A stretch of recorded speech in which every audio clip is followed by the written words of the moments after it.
Those three, the three. Hello? No, but as long as they're speaking, I don't know. Sorry, my name was called too. Right here? Marley Cadet. Yes. I'm with. Yes, Molly. Thank you so much. Yes, we know. We knew you were going to say 2 minutes. No problem. When does it start? Now, when I whenever speak. you're ready to speak. We just want to let you know that this is. My name is Marley Cadet. These are the North Shore Dance Team of the North Shore Church. We are here to make the City Council aware of the performance that happened earlier tonight.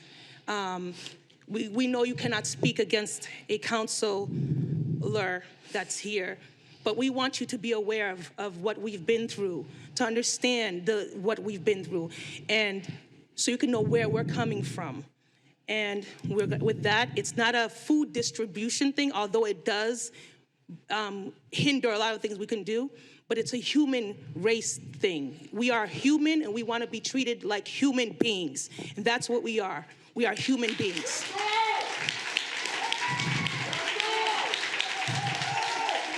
We're human. This has nothing to do with you, Counselor Han. It has nothing to do with you, but we are human beings, and we want you to know what we've been through and why we are hurting so much. So we are allowing these other dance team, not all of them can come, but we're going to let them speak. And that is all I have to say. Go ahead.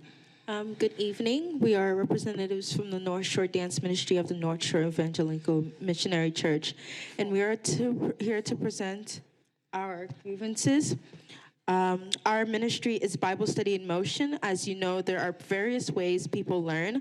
Some people are visual learners, others are auditory learners, verbal learners, physical, logical, social, solitary, and etc. Our dance team teaches through dance. We learn the Bible and its messages of hope and love and encouragement through dance.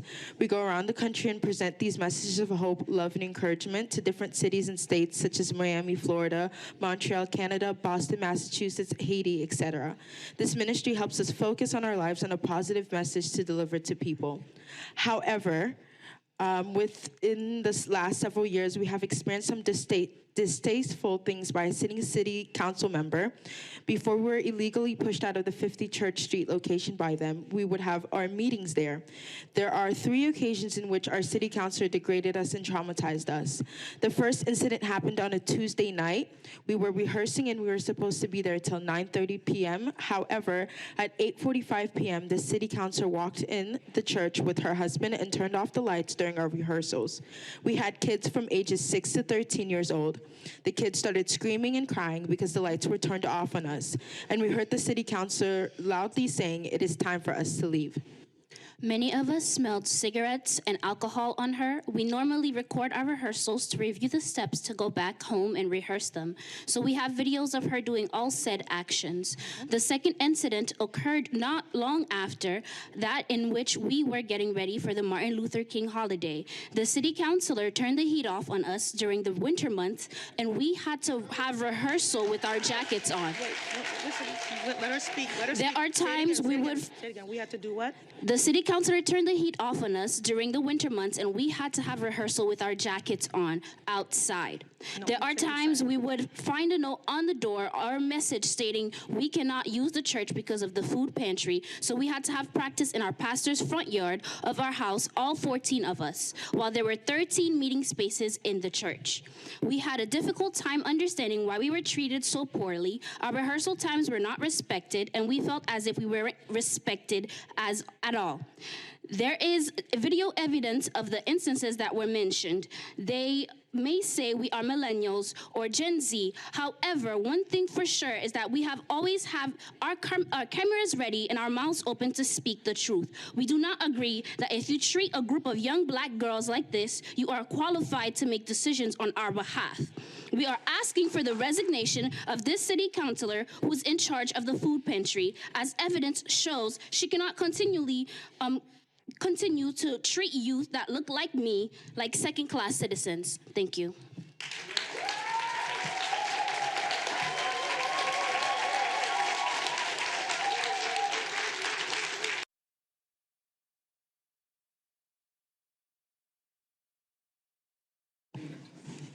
That's fancy. Oh, good evening, everybody. Hi. So there are so many situations that have taken place at 50 Church Street that can be discussed tonight as evidence that this city council is not a representation of what Everett stands for. With so many races and cultures rooted in the city, Everett should have city council who embrace, appreciates, and isn't demeaning to these races and cultures. There isn't a nice political way of saying this, but it does feel like the city council has it out for North Shore Evangelical Missionary Church. For example, if we're all sharing the church, why does North Shore have to ask the city council to use a space on their assigned day? Why did the city council chain the handicap parking spot only for North Shore but opened it up again for the other congregation? Why was the other congregation able to use the church in full, but North Shore has restrictions? Lastly, the city council has disrespected the members of North Shore countless times, no matter how many times members would clean the building from top to bottom, renovated and taken care of this church. If one is city council of this diverse city, one should be able to embrace specifically the Haitian community that predominantly make up the city, which includes North Shore. North Shore wants to grow. They want to work together with this city to make a better community. But how can one do that if this city council is against everything and anything they do? In closing, this city council should not and cannot represent the city and its people if this city council is showing that they cannot embrace and stand with North Shore Evangelical Missionary Church.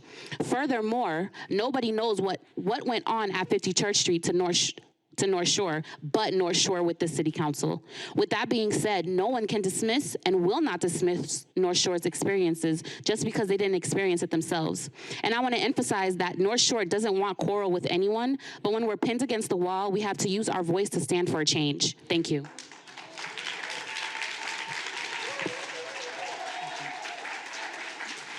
Mr. President,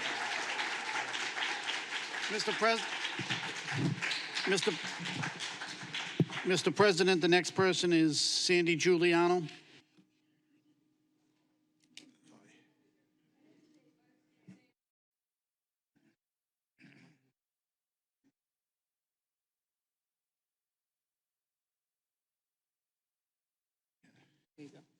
I won't be long. I am Reverend Thomas St. Excuse me, Louis. sir. Paulo, this is not your chamber. I'm going to give him my time. No, you can't give anybody your time. I will okay. allow both of you to speak because you brought them up here. Okay. But remember that you cannot give anybody your Okay, I time. wait for her, Okay? yeah. Thank you. Sir. Yeah, I'm Reverend Thomas St. Louis in support of North Shore Evangelical Church. Just to say that these people need to be treated with fairness. The Daniel in the community, they are life changers. They rescue many young people in Everett, in the community, in all nations, in every languages, supporting the single parents and having the kid to go to school. And I'm witness of the humiliation that these people are receiving from those who are responsible for the church, and they can even, just like the prisoner inside of their home. And they've been harassed in all levels, which is unfair. I'm not sure that the owner of the church, if they know the housing law in Massachusetts, and they know that they cannot just go to people, harass them. Imagine they have a small baby. The lady came with her camera, take the pictures. Nobody knows what she is doing with the pictures. The people, the Daniel, they are afraid even to go out, to sit at the front porch. And I urge the city council, Everett, to have an eye opener. And they, these people are defenseless. They're black. They feel that, they're very mistreated and discriminated against. And it's time. And I know I own a house in Everett. I lived in Everett. And I know that Everett is not a bad city. Everett welcome everyone.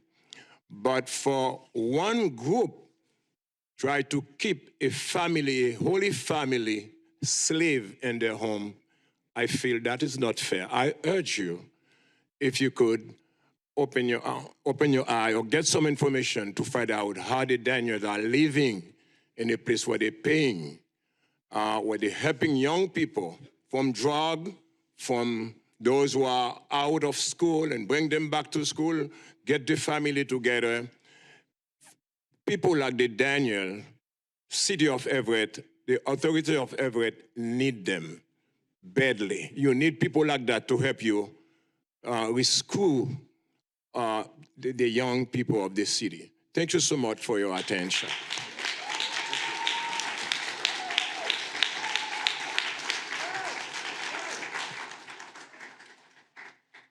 I apologize. That's okay. It's okay. I just didn't, okay. Okay. I was glad you got to speak, Yeah, so. you too.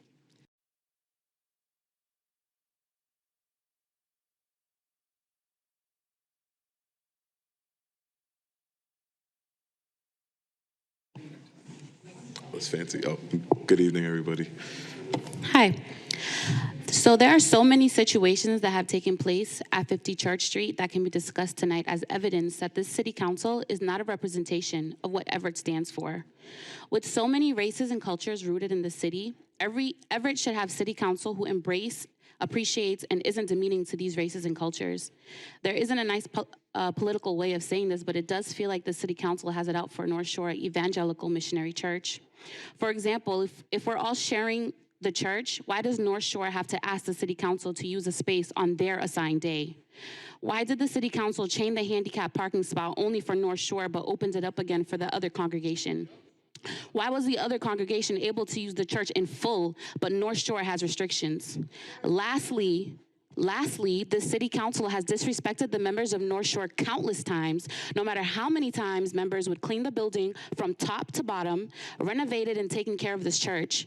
If one is city council of this diverse city, one should be able to embrace specifically the Haitian community that predominantly make up the city, which includes North Shore.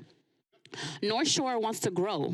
They want to work together with this city to make a better community. But how can one do that if this city council is against everything and anything they do? In closing, this city council should not and cannot represent the city and its people if this city council is showing that they cannot embrace and stand with North Shore Evangelical Missionary Church.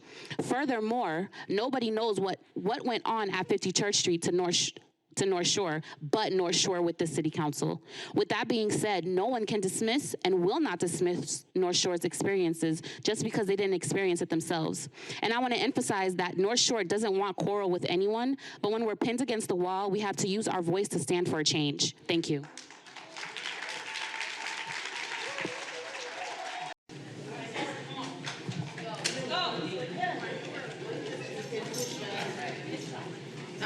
Good evening. My name is Everett Nareska. I am speaking on behalf of my mother, Eve Rose Nareska. So as you can all see, my mother has a physical disability. And her experience with, she is a member of North Shore, and her experience at visiting First Baptist Church is that she has had obstacles with parking. She has a parking tag. When she parked in the driveway, she was chastised and told that she had to leave. She parked in another location. She walked to the church. She had a note left on her chair, on her car, and was chastised and threatened to be towed. There was a time where I had to drop her off one Sunday, and the sidewalk was blocked, so I couldn't park properly to let her down. And the food truck blocked our way, and we were told by the driver and the passenger to get out of the way. Now, this issue is not entirely about parking. The issue is, what do you see in us and in my mother that she was not enough to be treated with dignity and respect and receive reasonable accommodations that is entitled to her that is entitled to her by the U.S. government as well as Massachusetts. Because under ADA Title III public accommodations, there are a slew of regulations that are not being met. And then under Mass Law for public accommodations, MGL C-272, 92A, and 98, inequalities are punishable and accessibility must be made, right? 3 churches used to occupy First Baptist Church with no issue at all. Something happened, contentions was sold in, and now there is one group that occupies First Baptist Church. And so my question is, what makes North Shore canceled as a group of people when we all believe in God and in the blood of Jesus? That is not acceptable to have contention between religious groups under the same guise, right? So where is the integrity of the council when you represent us? And first and foremost, we're neighbors. We're your neighbors, and then we're your constituents. So where is the integrity of the council? Where is the integrity of the word itself, right? Like love your neighbor, love your enemies.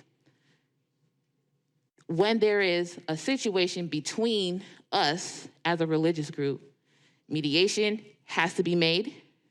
There has to be forgiveness. And we have to be on one accord, and none of that has ever happened. Grace means a measurable favor. Hope, like faith, is confidence in what we don't see. And in his name, people of God are supposed to be on one accord. So who gets to deem a community or a group of people as enough to exist in a particular place? And who is enough? And what makes that person enough? And how do you define who, what, where, when is enough? And what is the standard of being enough? We are taxpayers, we are citizens, some of us are pending citizens, and we are residents of Everett. And we are not treated as human beings to practice our religious freedom. We're not even being treated as human beings, such as my mother, to assert her right as a physically disabled person. So again, where's the integrity of the council, especially since everybody's supposed to be present, as in the bylaws? What is happening what makes you enough to lead us, and we as constituents unqualified to be represented and heard with respect?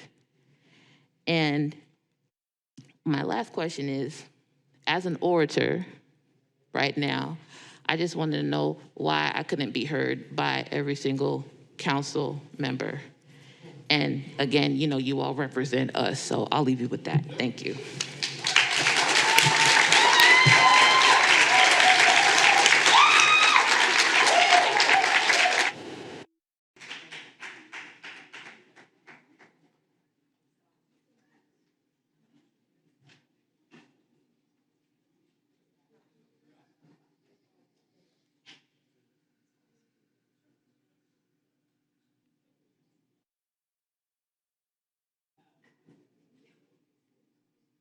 Good evening, everyone. Good evening.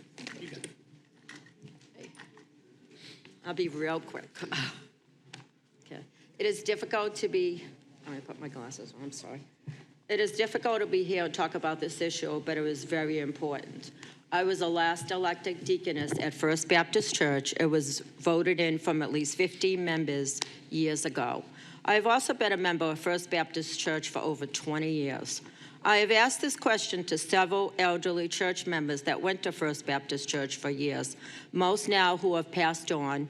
Who owns the church?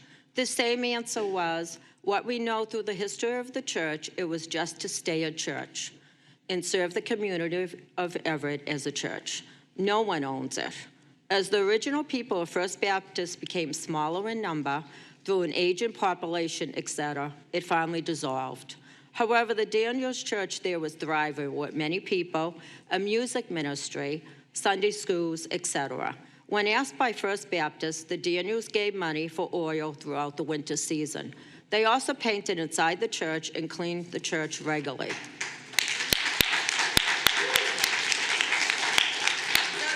When First Baptist Church dissolved, locks were changed and the Daniels couldn't get in.